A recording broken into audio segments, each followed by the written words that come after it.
The importance of having a corporate philosophy, to me, is foundational to all pursuits. What do we all as stakeholders fight for every day, and how do we fight every day? In the final measure of sustaining the right culture, the right empowerment, it all still comes back to one thing, and that's our mission. But what attracted me to the mission was the mission had nothing to do with what industry or business we're in.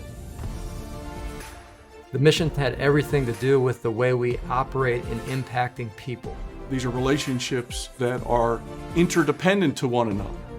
While the industry may speak to independence, the only thing that is truly independent is that which beats inside your soul. In the context of Founders Financial, we understand that the most important thing we can focus on any given day is how we care for people, how we serve them, how we help them achieve the things that are most important to them, and how we, as an organization, even challenge them to grow.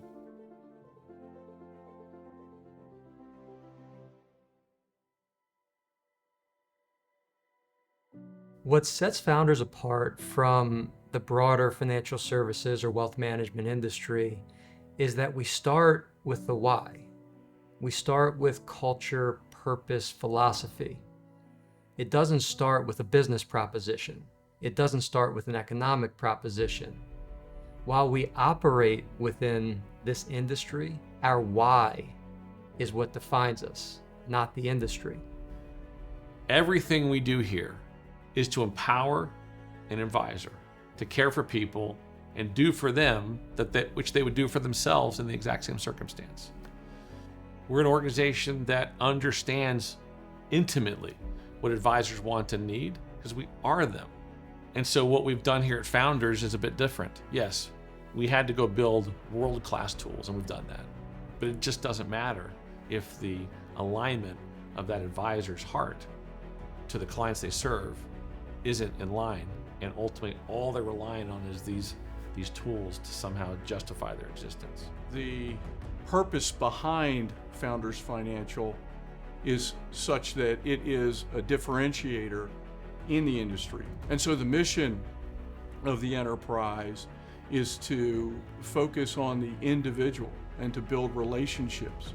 And so that all those in the relationship of founders and our founders family are interdependent to one another. It is an active process of engagement with our member partners, the advisors that we serve, to understand all the time what they need, what they want, how to take our collective organization, and because we're interdependent, put a different lens to how we make an actual impact in the growth of an advisory practice. And so coming right at that and saying, yes, you operate under your own spirit, but we are partners in spirit. And so we are working with each other every single day under the umbrella of our mission to make sure that the impact that we're having to one another is positive, it's fruitful, it's purpose-based, and it's building what we call our collective human quotient, which is broken down essentially to mean always pursuing building love relationships. That is what Founders does, and that's how we support advisors very differently than most of the other firms in this industry. It is what makes us unique among an industry that's much more focused on economic and business metrics as opposed to a defining why, a cultural element that binds people together for life. In the context of Founders Financial, servant leadership is our guiding light.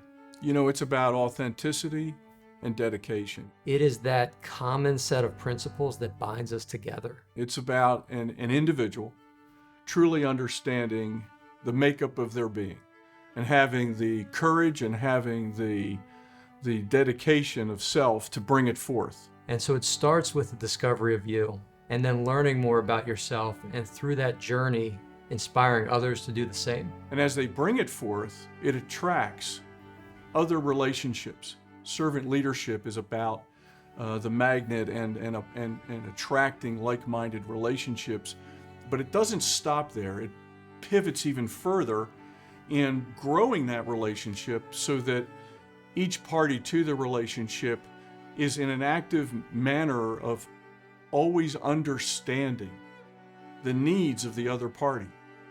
And as you gain that understanding with one another and you fall into this cadence of relationship, and it's almost like an embrace. But servant leadership to me is that embrace of deep relationship where understanding is being conducted and actions are being imparted that meets the legitimate needs of each party to the relationship. I think the most important thing when you consider the idea of servant leadership is what it creates in a mindset. Oftentimes we live in this busy, crazy world. So many forces are thrust upon us on any given day that cause us to think about ourselves as a starting point, and oftentimes not in a particularly, great way.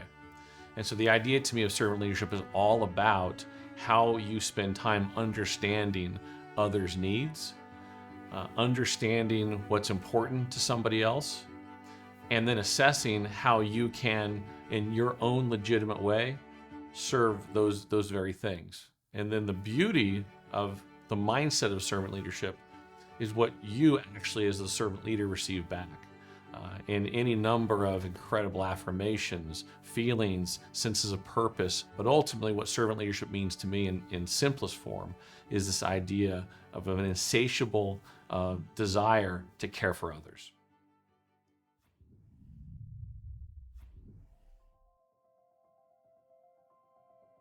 Interdependence is the most honest reflection of the manner in which advisors and firms engage. Unfortunately, our industry has convinced itself and the advisors that exist in it that we are better served by being independent of each other. And the reality is that advisors aren't independent unless they own their own firms, their own broker-dealers, their own RIAs. And so the idea of interdependence is one of honesty about the true nature of relationship that exists between an advisor and the firm they've chosen to work with. It reflects candidly that we need each other, we're better together, and that through an interdependent relationship, we get to think about and solve problems differently. And interdependence really boils down to genuine relationships and purposeful relationships. And that's what I love. And so interdependence is about being on this journey together. We operate in the independent financial advice industry.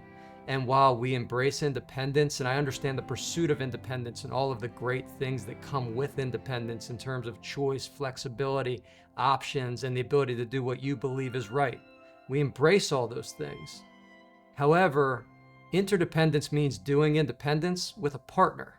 The journey doing independence together is a lot more fun and a lot more fulfilling than doing it alone.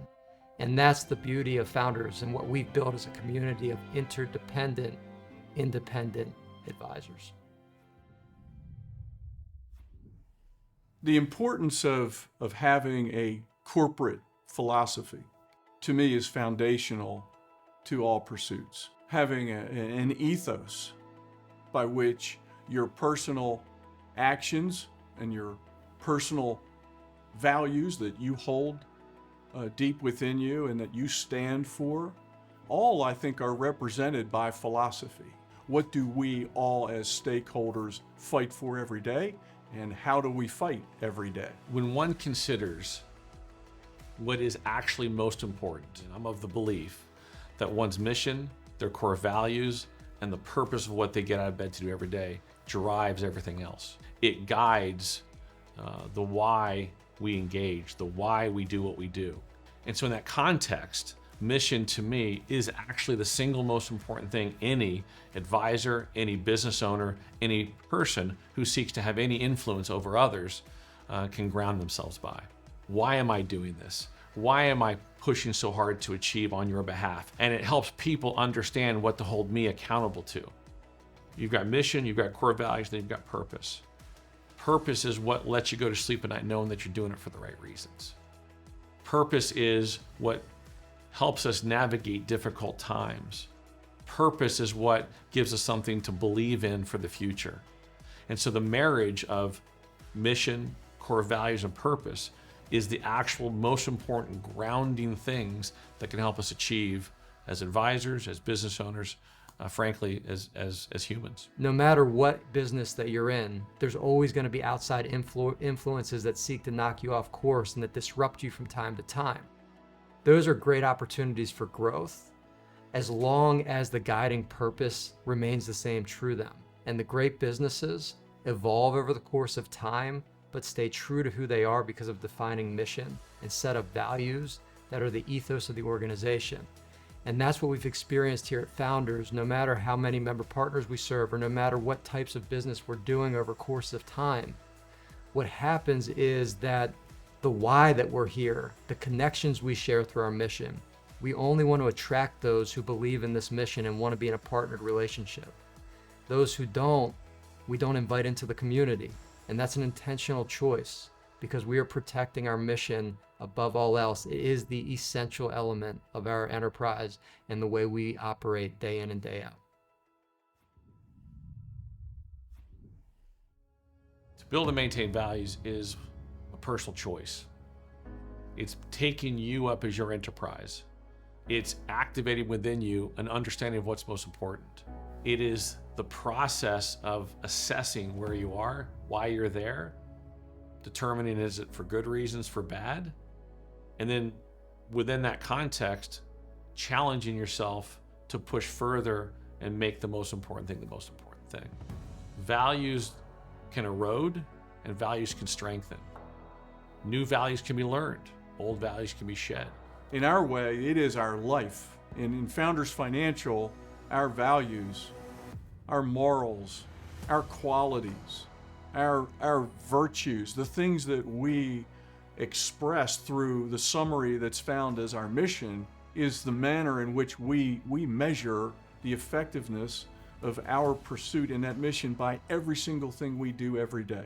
And that means all relationships in our care.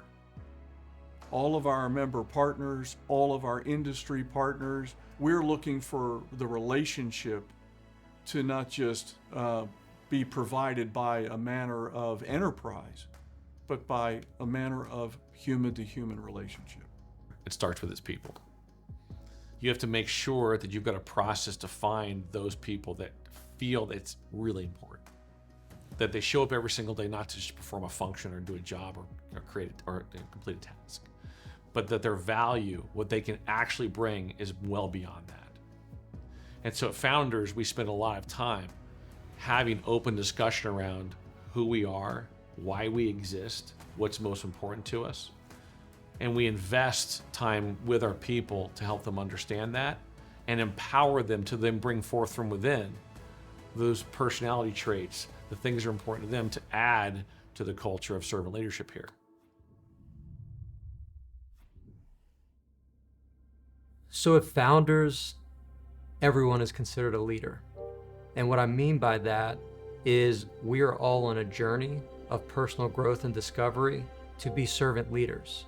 We lead through the influential lens, being authentic in what we say and in what we do, and as guided through our mission and its purpose, we measure ourselves to that every single day.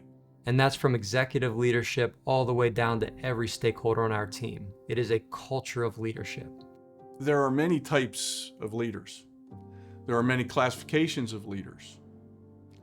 Ours is one based upon influential leadership, where the authority to follow is given to the other party, meaning the values that one conducts themselves with and done over a lifetime pursuit come back and are attracting other individuals to that style of leadership. It's not about telling someone how to do it. It's about inspiring them to explore and discover on their own, and with that to grow through it.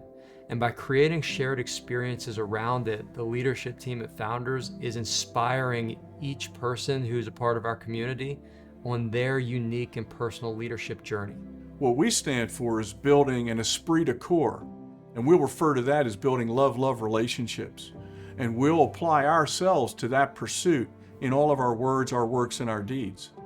And that will build influence in the other party. And that's the type of leadership that we're speaking about. It's influential, where the effects that you're having on another person or another group of individuals becomes the attractiveness to them. It's what they want to join into. And that's what Founders Financial is.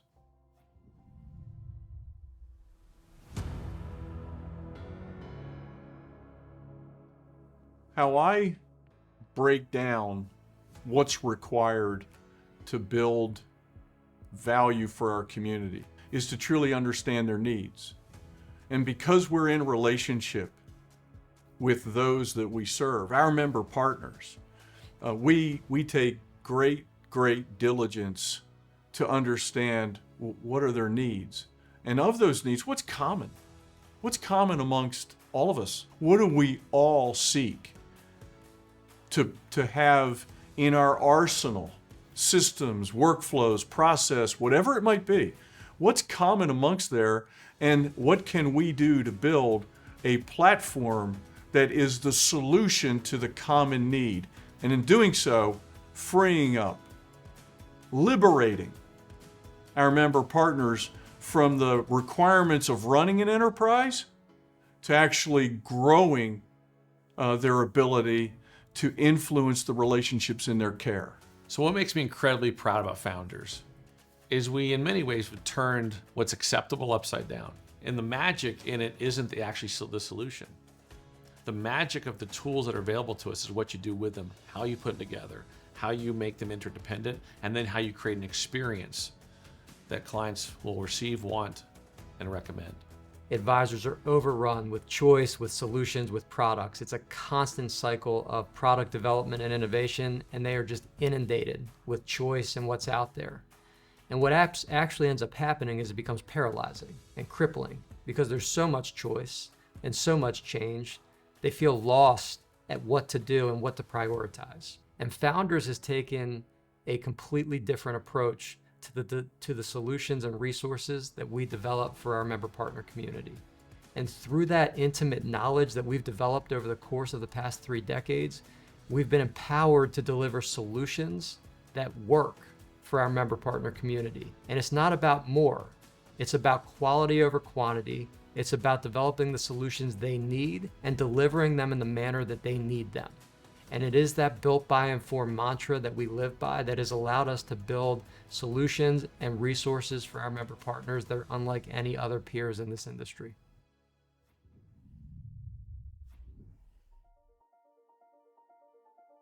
Servant leadership is what drew me to Founders. It's not the industry we're in, it's not wealth management, it's the culture of servant leadership that Michael Brooks and the team that has followed him has developed here over the last several decades. It is what brings me here day in and day out, is the pursuit for which I fight, and it is the defining character of our enterprise community. If you look across our member partners and speak to them, what they value most is the relationships we share among each other. And it's that shared pursuit where we collectively are pursuing servant leadership, but more importantly, individually, we're pursuing personal growth in the hopes of inspiring others to pursue servant leadership as well. And so every decision we make, it's in context of that. And so is a advisor, is an employee, is a teammate, is a stakeholder empowered? Yes, they are. But then their actions supportive of the mission that we're here to live every single day. And if the answer is yes, we're growing. If the answer is no, we're decaying. And we have an active dialogue all the time to assess ways that we can stop decay and promote sustainable, impactful growth. And that's what I love about Founders Financial, and it is what makes us unique among an industry that's much more focused on economic and business metrics as opposed to a defining why, a cultural element that binds people together for life. And so when we look at it through that lens, to me, the importance of a philosophy to any going concern, self or enterprise, is foundational, necessary, and the most vital element to achieving success.